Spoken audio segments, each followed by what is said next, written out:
Halo Masku, selamat datang di YouTube MCI Carbon. Kali ini bersama saya Hafid dan juga seorang pembalap rally profesional juara 1 AXCR bersama Mas Memen Haryanto. Halo Mas Memen. Halo. Halo. Ya. Oke Mas, di video kali ini nanti kita akan bahas tentang seputar dunia rally, khususnya AXCR Mas, yang diikuti Mas Memen saat ini. Dan juga kita akan bahas sejarah-sejarah historinya Mas Memen ikut AXCR ini sampai bisa jadi juara 1 Mas. Kan juara satunya juga bukan cuma 1 kali Mas, ada 2 kali ya kalau nggak salah ya Mas. Iya betul. Nah, di video kali ini kita akan bahas itu Masku, dan kita juga akan bahas mobilnya Mas Memen ya Mas, yang diikutkan AXCR ini ya. Oke. Hilux AXCR yang kebetulan juga udah pakai plat karbon dari MCI Carbon ya Mas. Oke. Ya. Betul. Oke Mas, pertama-tama yang pengen aku tahu AXCR itu sebenarnya rally yang kayak gimana Mas? Kalau sengerti kan ada yang kayak rally Dakar atau WRC, itu gimana Mas AXCR itu? Siap. Oke, saya Memen Haryanto, perally dari Indonesia yang kebetulan tergabung di Indonesia Cross Country Rally Team. Pagi ini saya dapat anugerah nih kedatangan teman-teman dari MCI Carbon. Satu kebanggaan buat saya, MCI Carbon pada tahun 2026 ini menjadi bagian bareng sama saya bersama-sama untuk membawa namanya Indonesia dan produk Indonesia tentunya di event-event internasional, salah satu adalah event AXCR. Kalau tadi dibuka dengan pembahasan bahwa Memen juaranya 1 AXCR, saya revisi sedikit ya Mas ya. Jadi AXCR ini saya kebetulan juara 1 T1G atau T1G. T1G itu apa? T1G itu adalah salah satu kelas free for all atau kelas bebas yang modifikasinya benar-benar bebas tapi bermesin bensin. Oke, nanti spesifikasi mobilnya, mesinnya dan lain sebagainya kita ulas pada di segmen selanjutnya. Nah, tapi kalau sekarang ditanya apa sih AXCR ini? AXCR ini adalah rally raid yang saat ini sedang sangat populer di dunia. Ada di Portugal, ada di banyak sekali negara yang intens mengadakan event-event itu. Dan salah satu puncak dari rally raid itu adalah Dakar Rally. Dakar Rally. Jadi regulasi yang kita pakai di AXCR itu apakah sama dengan regulasinya Dakar? Sama persis. Sama persis ya? Sama persis, semua berafiliasi ke FIA, regulasi safety-nya, pembagian kelasnya, dan lain sebagainya, spesifik kendaraannya, semuanya secara safety sama. Yang membedakan apa? Yang membedakan AXCR ini rally-nya bukan di padang pasir, bukan di gurun, tapi di lintasan-lintasannya Asia. Yang ada tanah, ada batu, ada pegunungan, mungkin ada nyebrangin sungai, ada lumpur yang jauh lebih komplit dibandingin selama ini kalau kita ngeliat Dakar hanya mobil yang terbang-terbang aja. Nah, waktunya berapa lama? Waktunya kita setengah dari waktunya Rally Dakar. Kalau Rally Dakar itu 2 minggu, kita hanya 1 minggu. Oke. 1 minggu itu full race ya Mas? Full race. Dari hari pertama, kedua, ketiga, sampai ke-6. Rata-rata dalam satu event itu antara 2.000 sampai sekitar 3.200 kilo. Wah, 3.200 kilo race ya Mas? Iya. Panjang banget. Panjang sekali kan ya. Nah, dia dilaksanakannya rata-rata saat ini di Thailand. Dan saat ini Asia Cross Country Rally atau yang lebih dikenal dengan AXCR itu usianya udah 30 tahun dilakukan. Cukup lama ya? Cukup lama. Tahun 2026 ini adalah tahun ke-31, diikuti oleh peserta terbanyak dari Thailand dan Jepang sebenarnya. Indonesia mulai membuat kaget beberapa peserta-peserta lain karena ternyata kita cukup menyumbang jumlah peserta yang lumayan. Tahun ini dari Indonesia itu ada 4 mobil, ada saya, ada TB Adi dari Toyota Gazoo Racing Thailand, ada Om Gema Surya, itu satu tim sama saya, dan satu lagi Lodi Natasha, itu 4 mobil. Kemudian ada 5 motor, yang 2 motor tergabung dengan tim bareng saya, 3-nya dengan membawa nama tim lain. Oh, berarti bukan cuma mobil aja ya? Motor bukan juga cuma ya? mobil, sama persis kayak Dakar. Jadi ini salah satu contoh motor yang kita pajang ini akan nanti dipakai oleh rider kita namanya Rudi Poa. Dia itu hari pertama itu pagi yang akan lepas adalah motor dulu di lintasan yang sama, interval 1 jam baru kita peserta mobil. Oh gitu. Jadi dikasih jeda gitu ya? satu jam supaya mereka nggak kesusul, walaupun teknisnya motor rata-rata yang belakangan pasti akan kesusul lah sama mobil. Kira-kira gitu. Kekejar ya Mas? Kekejar. Berarti AXCR ini masuknya kategori cross country ya Mas? Lintas negara ya? Mestinya iya. Asia Cross Country Rally itu lintas negara. Selama ini yang saya ikutin, ini kan tahun ke-8 ya saya ikut. Saya ikut pertama kali itu tahun 2017, beberapa kali melintas. Ada ke Thailand Myanmar, Thailand Laos, Thailand Kamboja, Cuma karena ada beberapa konflik di daerah sana, 2 tahun belakangan ini diputuskan hanya main di Thailand aja. Oke. Tuh. Kalau ini Mas, kalau treknya kan lintas negara. Kalau yang Oke. sebelum 2 tahun itu kan lintas negara tuh. Ha. Nah itu tuh apakah treknya udah diatur kayak ada sirkuit F1 kayak itu kan udah ada diatur Mas? Oke. Atau treknya itu clue aja. Nanti lewatnya bagian sini terus bagian sini kayak gitu Mas. Gimana treknya tuh? Oke, jadi panitia itu hanya memberikan titik start dan titik finish. Oh gitu. Oke, 1 hari untuk race-nya, untuk yang beneran rally dengan kecepatan tinggi, yang kita pakai atribut rally, pakai racing gear, helm, sarung tangan, seat belt, semua dengan sempurna itu mungkin kisaran 200 sampai 250 kilo per hari. Dengan sepanjang itu, bukan berarti dengan kita main kayak di close track, yang kayak sirkuit diulang-ulang berkali-kali, tapi enggak. Jadi emang kita masuk satu area yang petunjuk arahnya dari roadbook, dari tulip yang disiapkan oleh panitia. Contohnya gini, start, misal 3, 2, 1, go. Co-driver saya akan kasih tahu, 1 kilo di depan belok kiri.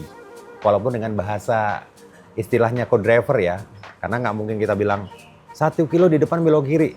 Misal dia akan nyebutin 1 kilo kiri 3.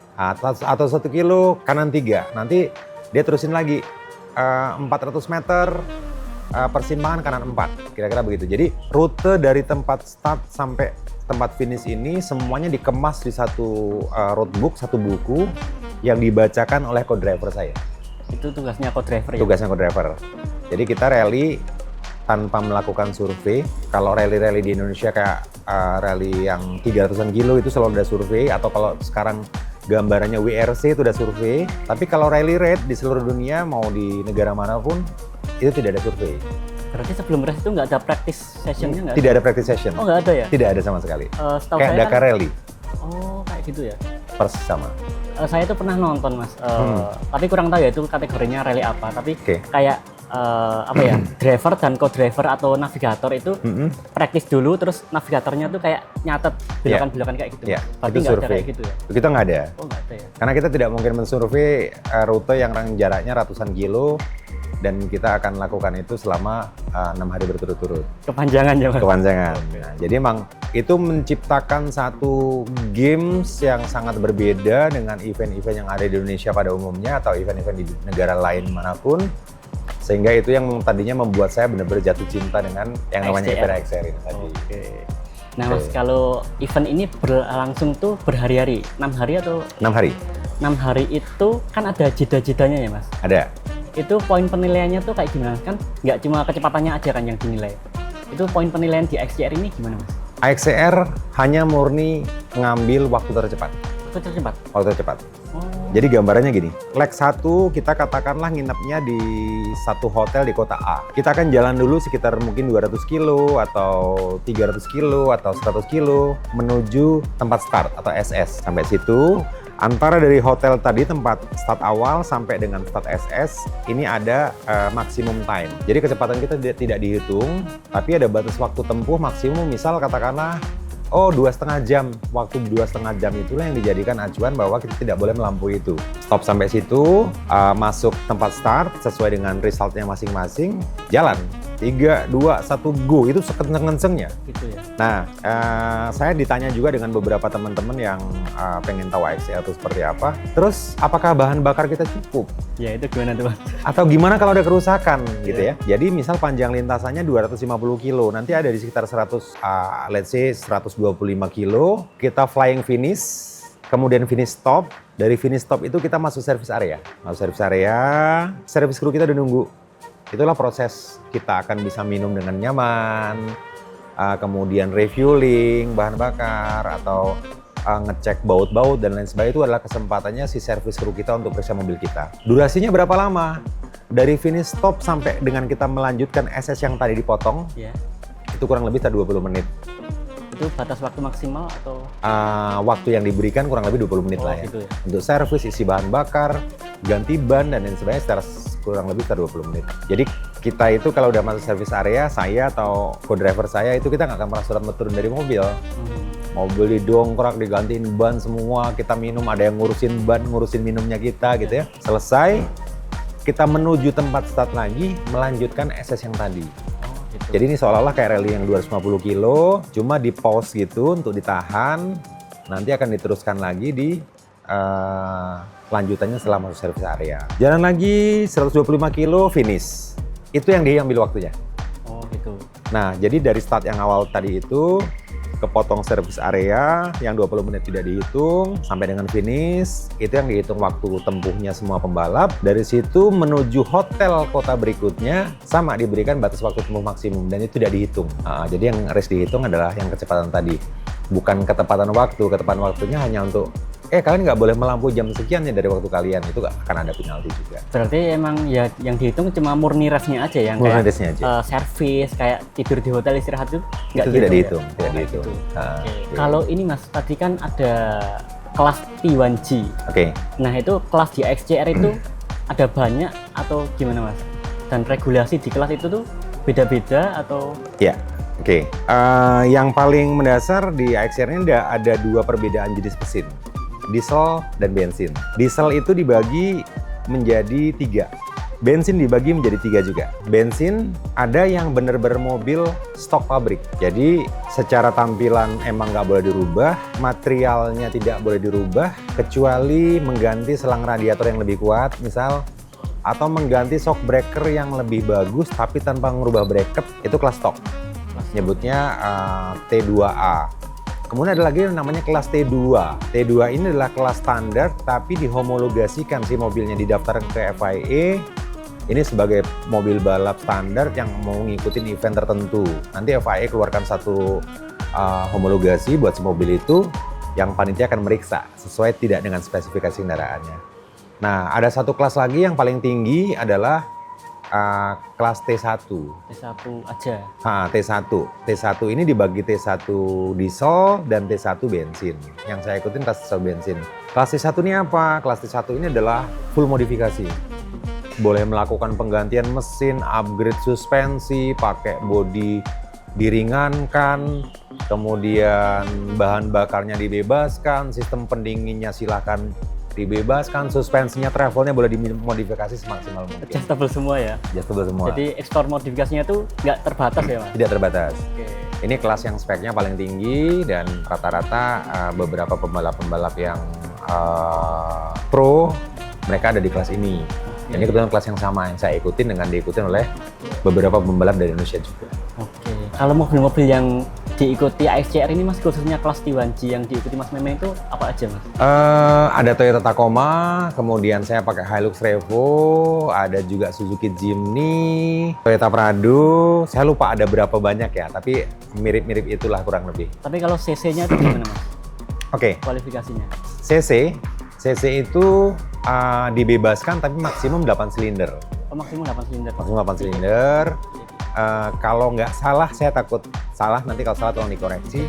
Maksimum kalau nggak salah hanya 5.700 cc kalau nggak salah. 5.700 cc. Nah, supaya fair gimana caranya dengan peserta yang lain? Mungkin katakan ada yang pakai mesin 4 silinder atau 6 silinder, mereka nguncinya di throttle body. Jadi, throttle body itu dikasih batasan maksimum hanya boleh 39 mili. Nah, ini problem buat saya. Kenapa? Karena mesin saya itu saya pakai mesin V8 3OZ FE, basic throttle body-nya adalah 80 mili. Beda ya? Jauh banget, nggak nyampe setengahnya. Akhirnya saya mensiasati gimana caranya saya masih bisa perform di situ dengan keterbatasan di mesin. Bagian apa nih yang saya bisa maksimalkan? Salah satunya adalah penggantian transmisi dengan rasio gear yang kita hitung ulang. Itu satu, karena saya mobil ini tadi memerlukan akselerasi dan torsi yang cukup. Sementara dengan throttle yang sangat kecil mengakibatkan saya nggak punya tenaga mobilnya. Lalu yang kedua apa? Kedua adalah diet berat mobil. Nah itu salah satunya pakai karbon. Betul sekali. Betul sekali. Jadi dari bagian mana aja saya bisa ringankan ini si mobil, semua komponen. Bracket yang tadinya katakanlah panjang 5 cm, kalau ternyata saya bisa bikin hanya 4 cm, kenapa harus 5? Potong. Oh iya, lantai bak belakang kita perlu nggak? Nggak perlu, potong. Oh, cover spakbor belakang perlu nggak? Nggak perlu, potong. Jadi bodi belakang itu hanya sisa kulit luar yang baknya. Pintu belakang kepake nggak? Nggak kepake, buang. Lanjut PR-nya berikut. ini pintu gimana cara ngentenginya? Ini. Jadi saya buka pintu, door trim saya buka, saya hitung ini dipotong sekian, dibuang sekian, paling kebuangnya cuma sekian gram. Sampai akhirnya saya menemukan satu produk dari review banyak orang dan beberapa teman-teman saya yang pakai juga barangnya. Infonya MCI Carbon, satu-satunya pabrik karbon di Indonesia yang emang presisi untuk bikin. Nah itu alasan awalnya kenapa saya merapat ke MCI Carbon dan pakai produk MCI Carbon itu gara-garanya throttle body itu tadi. Gimana caranya mobil saya itu bisa tetap melaju walaupun juga nggak bisa sekenceng normalnya dia, tapi paling nggak parah-parah banget lah. Kira-kira gitu. Artinya saya menggunakan produknya MCI Carbon, mulai dari 4 pintu, baik pintu driver, co-driver, juga pintu belakang, termasuk dengan kap mesinnya atau engine head. Itu semuanya dicabut yang lama, dipasang menggunakan produknya MCI Carbon. Berapa selisihnya? Signifikan. Signifikan banget ya Mas? Signifikan sekali. Signifikan sekali. Cukup mengagetkan yang tadinya saya berpikir cuma berapa, pada akhirnya ternyata membuat saya punya PR baru. Apa PR barunya? Saya mesti ngitung ulang spring rate-nya karena bodi mobilnya berubahnya cukup lumayan banyak. Udah sangat ringan ya Mas? Udah sangat ringan.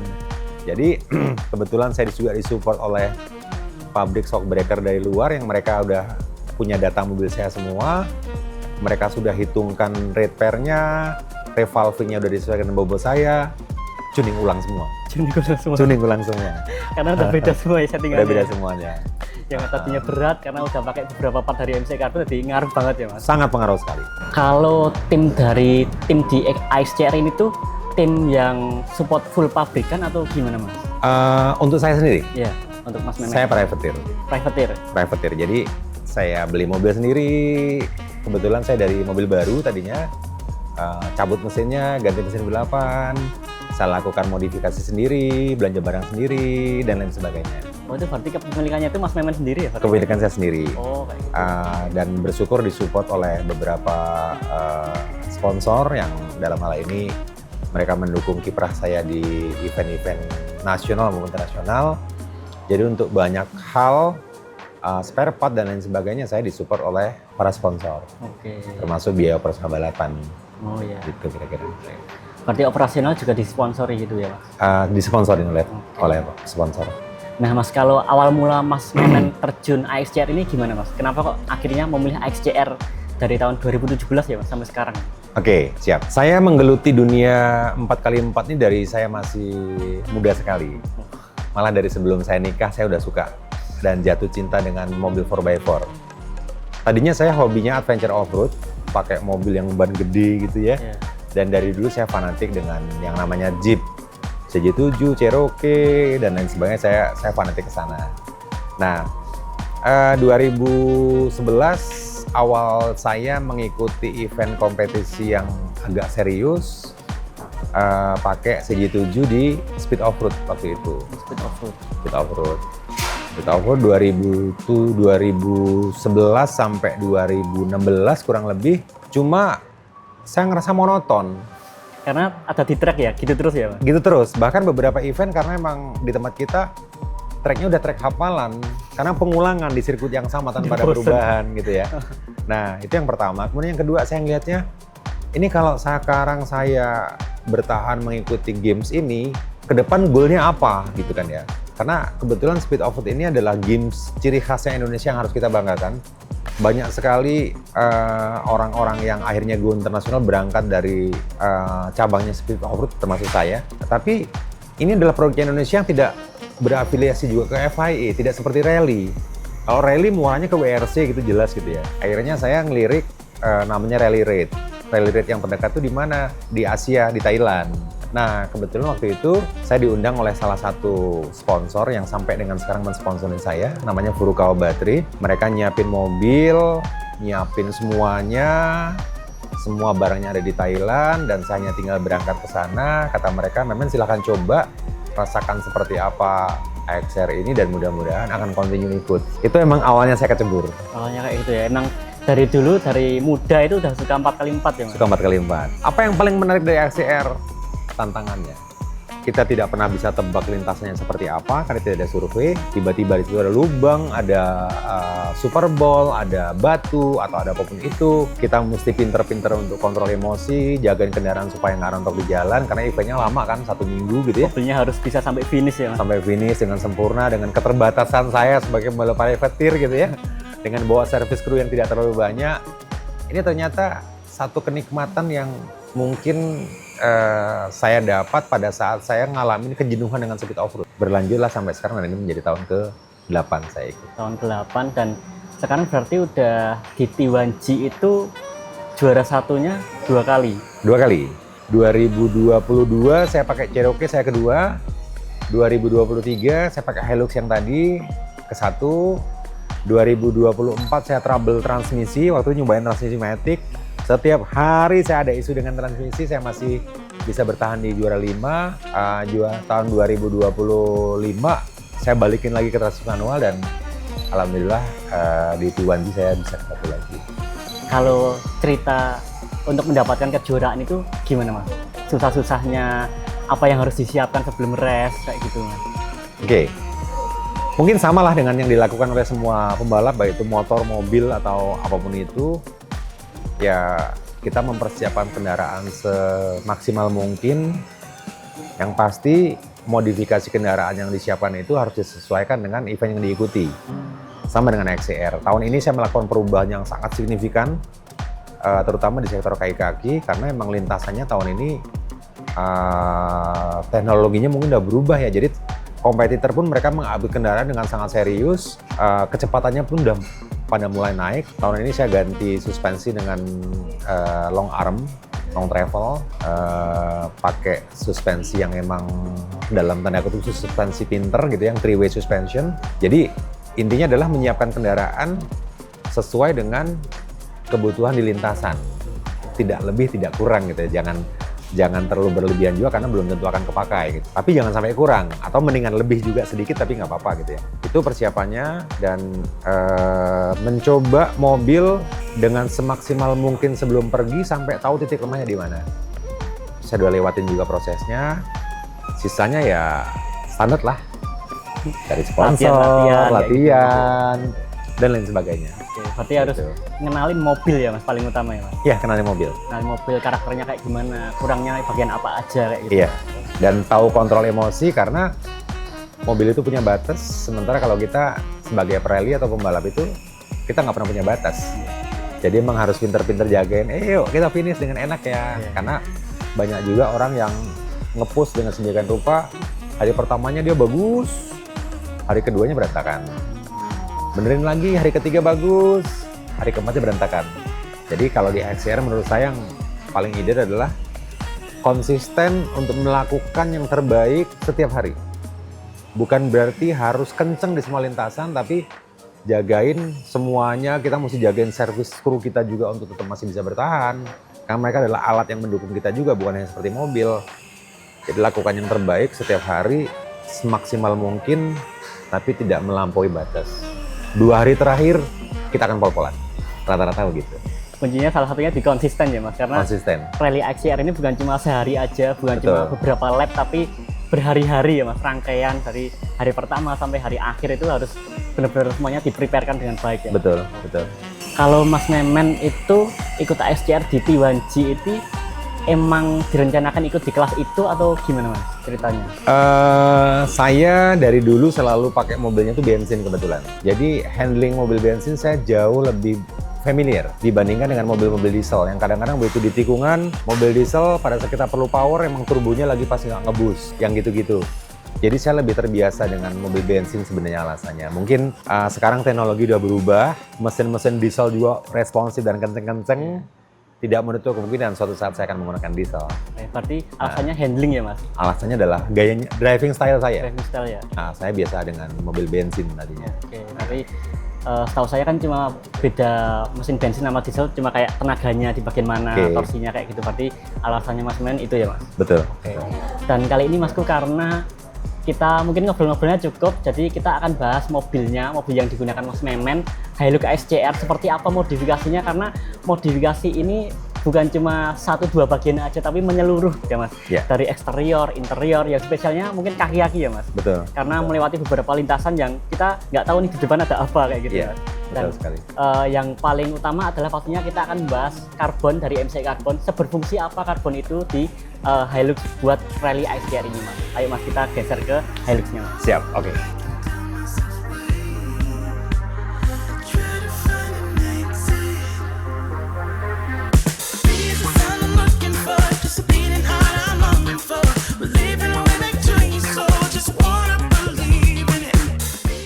Ada di depan mobil Hilux Rally yang digunakan Mas Memen selama XJR ya Mas? Tadinya Hilux Revo diesel. Oh diesel awalnya? Diesel, engine swap, jadi pasang mesin bensin. Oh gitu, engine swap ya berarti ya? Cuma pertimbangan memilih MCI Carbon itu karena dari mulut ke mulut, satu-satunya produk yang memungkinkan kuat untuk rally MCI Carbon. Yang agak cukup lumayan banyak perubahannya sebenarnya kalau diintip pakai kamera, adanya di sektor kaki-kaki. Oke, kita bahas kaki-kaki nih Mas. Oke.